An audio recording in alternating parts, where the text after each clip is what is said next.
آیا قرار زرد باشیم؟ ببینید تمام محتوایی که تو این پیج قرار بذاریم تمرین‌های خیلی ساده و به ظاهر مضحکیه که هیچ کس درک نمی‌کنه که چه قدرت‌های این تمارین ساده داره. ببینید شما وقتی تمرین‌هایی که داخل پیج قرار گذاشته بشه رو مدام و به صورت مستمر انجام بدید، از هفته‌های اول، از ماه‌های اول نتیجه اون رو می‌بینید، چه کم چه زیاد، ولی نتیجه اون رو قرار بگیرید، نتیجه‌شو قرار بفهمید.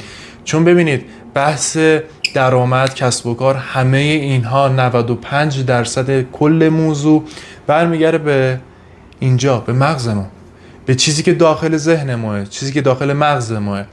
وقتی یک کاری رو میخوایم شروع کنیم، مغز ما، ناخودآگاه ماه که اولین صد رو برای نرسیدن به اون موفقیت، به اون جایگاه تعیین میکنه. سر همین ما قرار با تمرین‌های ساده، با چیزهای خیلی نکات ساده‌ای که واسه بعضیا اگر بگیم ممکنه خنده‌دار باشه، قرار این صد اول رو بشکنیم و 90% راه رو طی کنیم. چرا؟ چون 90% راه مانع اصلیمون ذهن ماه، نوع تفکر ماه.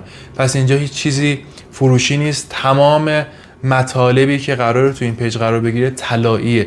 هیچ نکته طلایی جداگونه قرار نیست به شما داده بشه. همه نکات طلایی و مهم به صورت رایگان داخل ریلزها هستش. حتما همه رو ببینید.